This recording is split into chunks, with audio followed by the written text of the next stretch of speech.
وقت دے گی قوم، اور قوم نے کہا ہے کہ ہم اپنے اداروں کے ساتھ اور اپنی قیادت کے ساتھ کھڑے ہیں، اور قوم کی جانب سے یہ کہا گیا ہے کہ ہم ٹائم دیں گے، اور ہم جانتے ہیں کہ جو کچھ اب تک ہو رہا ہے یہ پچھلی قیادت کی وجہ سے ہوا ہے، تو ہم ابھی وقت دیں گے، لیکن کتنا وقت دیں گے؟ اور لوگ چاہتے ہیں کہ ہمارے ملک کا بھلا ہو، ہماری ریاست کا بھلا ہو، ہم اس مصیبت سے نکلیں، اس مہنگائی سے نکلیں، اور یہ ذمہ داری بنتی ہے ہمارے اداروں کی کہ وہ ہمیں اس مصیبت سے نکالیں۔ دوسری جانب یہ ریٹ پٹیشن تھی جی، سول پٹیشن نمبر جو دائر کی گئی تھی فیصل وافڈا کی جانب سے، اور یہ عمر عطا بندیال صاحب، جسٹس سید منصور علی شاہ صاحب اور جسٹس عائشہ ملک صاحبہ تھیں، اور فیصل وافڈا پٹیشنر تھے versus election commission of Pakistan. یہ پٹیشن فائل ہوئی تھی، اور یہ CPLA 75/2022 ہے، اور یہ دائر کی گئی تھی، اور اس میں یہ فیصلہ سامنے آیا ہے۔ 25/11/2022 کو یہ فیصلہ آیا تھا۔ عمر عطا بندیال صاحب نے یہ خود فیصلہ تحریر کیا ہے، اور اس فیصلے میں جو 2-3 اہم چیزیں قوم کے سامنے رکھی ہیں، کیونکہ الیکشن کمیشن کا جو اختیار ہے یا الیکشن کمیشن کا جو دائرہ کار ہے، وہ الیکشن کمیشن نے اتنا بڑھا لیا ہے کہ آئے روز الیکشن کمیشن فیصلے بھی دے رہا ہے، الیکشن کمیشن آج خود نوٹس بھی لے رہا ہے، الیکشن کمیشن 204 آرٹیکل کے تحت توہین عدالت کی جو اختیارات ہیں وہ بھی استعمال کر رہا ہے، اور پھر تا حیات نااہلی کا بھی سامنا لوگوں کو کرنا پڑا۔ الیکشن کمیشن عدالت نہیں ہے۔ 62(1)F کہتا ہے کہ اگر کوئی عدالت ڈکلیئر کر دے کسی کو کہ وہ صادق اور امین نہیں ہے، تو وہ 62(1)F کے تحت تاحیات نہل ہوگا۔ اب چونکہ الیکشن کمیشن ایک عدالت نہیں ہے، اس وجہ سے وہ تاحیات نہل نہیں کر سکتی، اور الیکشن کمیشن کی جانب سے جو تاحیات نہلی تھی یا کسی کو نہل کرنا، یہ وہ ساری چیزیں تھیں جن پر یہ سوالات اٹھائے جا رہے تھے، جس پر یہ 5 پیراگراف ہیں، جو 5 پیراگراف پر مشتمل 4 صفحات پر مشتمل یہ فیصلہ ہے جو جاری کیا گیا ہے عدالت کی جانب سے۔ عدالت نے اس میں بڑے واضح انداز میں یہ لکھا ہے فیصل وافڈا کے کیس پر، جو فیصل وافڈا کی نالائکی ہیں اس پر بھی عدالت نے لکھا ہے۔ سپریم کورٹ نے یہ مختصر فیصلہ جاری کیا ہے۔ چیف جسٹس عمر عطا بندیال صاحب نے 4 صفحات پر مشتمل فیصلے میں لکھا ہے کہ فیصل وافڈا نے بتایا کہ 25 جون 2018 کو شہریت ترک کرنے کا سرٹیفکیٹ ملا تھا۔ فیصلے میں کہا گیا کہ فیصل وافڈا نے تسلیم کیا کہ ان سے غلط بیانی ہوئی، وہ 2018 میں اسمبلی کے رکن بننے کے اہل نہیں تھے۔ ان کی جانب سے غلطی تسلیم کرنے پر فیصل وافڈا پر آرٹیکل 63(1)C کا اطلاق ہوتا ہے کہ اس نے غلطی، اب یہ غلطی کیسے مانی گئی آپ بھی جانتے ہیں، میں بھی جانتا ہوں۔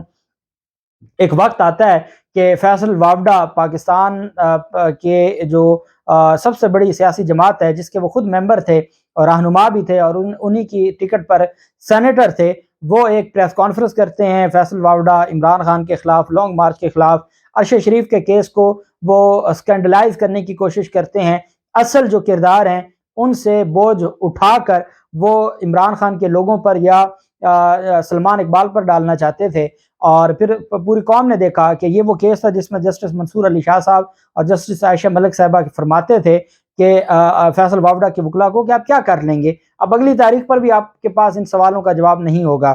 پھر یہ بھی سوال اٹھا تھا کہ بھلے الیکشن کمیشن کے پاس تاحیات نااہلی کا اختیار نہیں ہے، لیکن اسلام آباد ہائی کورٹ کے پاس اختیار ہے، اور اسلام آباد ہائی کورٹ نے جب آپ کو کر دیا، اسلام آباد ہائی کورٹ نے جب اس نااہلی کو برقرار رکھا، تو اس کا مطلب یہ ہے کہ اب آپ تاحیات نااہل ہوں گے۔ پھر اچانک ایسا ہوا کہ فیصل وافڈا کو عدالت میں بلایا جاتا ہے۔ ایسا کبھی نہیں ہوتا کہ آپ اتنا موقع دیں کہ آپ اس کو عدالت میں بلائیں، عدالت میں بلا کے آپ اس پر جو چیزیں ہیں وہ کریں۔ اس کو کہا گیا کہ آپ کے پاس 2 آپشنز ہیں، یا اپنی غلطی تسلیم کریں یا پھر تاحیات نااہلی بھگتیں۔ تو اس نے کہا جی میں کون سا کوئی صادق اور امین ہوں جو میں اپنی غلطی تسلیم کر لوں گا تو میری کوئی شان میں کمی آ جائے گی۔ اس نے اپنی غلطی تسلیم کی، تاحیات نااہلی سے کام نکال کے، کیس کو نکال کے 63(1)C میں اس کو شامل کر دیا گیا، اور 63(1)C میں جو ڈسکوالیفیکیشن ہے وہ صرف ہوتی ہے کب تک کے لیے؟ وہ ہوتی ہے اس عرصے کے لیے۔ وہ کون سا عرصہ ہے؟ وہ عرصہ ہے جب تک اسمبلی کی مدت رہتی ہے۔ اب اس پر جو آنریبل عدالت ہے ان کی جانب سے یہ کہا گیا کہ جو فیصل وافڈا ہیں انہوں نے غلط بیانی کی، وہ 2018 میں اسمبلی کے رکن بننے کے لیے اہل نہیں تھے، ان کی جانب سے غلطی تسلیم کرنے پر فیصل وافڈا پر آرٹیکل 63(1)C کا اطلاق ہوتا ہے۔ سپریم کورٹ کے فیصلے کے مطابق فیصل وافڈا موجودہ اسمبلی کی مدت تک نااہل تصور ہوں گے، اس کے بعد وہ آئندہ انتخابات لڑنے کے لیے اہل ہوں گے۔ عدالت عظمیٰ نے یہ بھی کہا کہ فیصل وافڈا سینٹ نشست سے استعفیٰ فوری چیئرمین سینٹ کو بھجوائیں گے۔ فیصلے میں کہا گیا کہ الیکشن کمیشن کے پاس، اب یہ اہم بات ہے، ایک تو یہ جو کیس ہے اس میں یہ بھی ڈکلیئر کر دیا گیا کہ تا حیات نااہلی کا کوئی اختیار نہیں ہے الیکشن کمیشن کے پاس۔ یہ بھی ڈکلیئر ہو گیا کہ الیکشن کمیشن کوئی عدالت نہیں ہے، چونکہ یہ ڈکلیریشن پہلے سپریم کورٹ کے فیصلے دے چکے ہیں۔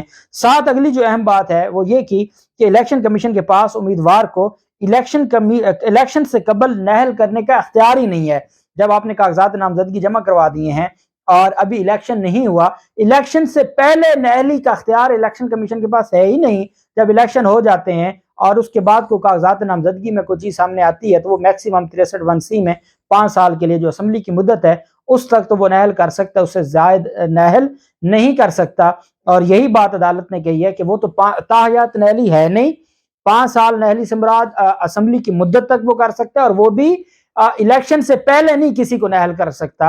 الیکشن سے پہلے کسی کو نہل کرنے کے حوالے سے مکمل طور پر الیکشن کمیشن کے اختیارات کو ختم کر دیا ہے کہ الیکشن کمیشن کے پاس امیدوار کو الیکشن سے قبل نہل کرنے کا اختیار نہیں ہے۔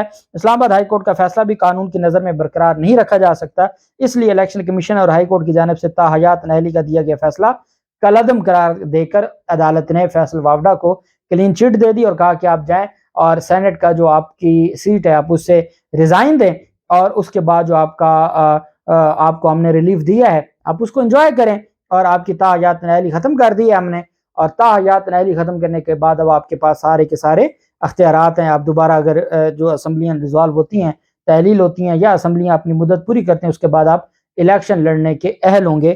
یہ فیصلہ آ گیا ہے، دیکھتے ہیں اس پر مزید کیا تفصیلات آتی ہیں۔ جو بھی تفصیلات ہوں گی آپ کے ساتھ شیئر کرتے رہیں گے۔ اللہ پاک پاکستان کا حامی و ناصر ہو۔ بہت شکریہ۔ اللہ حافظ۔ پاکستان زندہ باد۔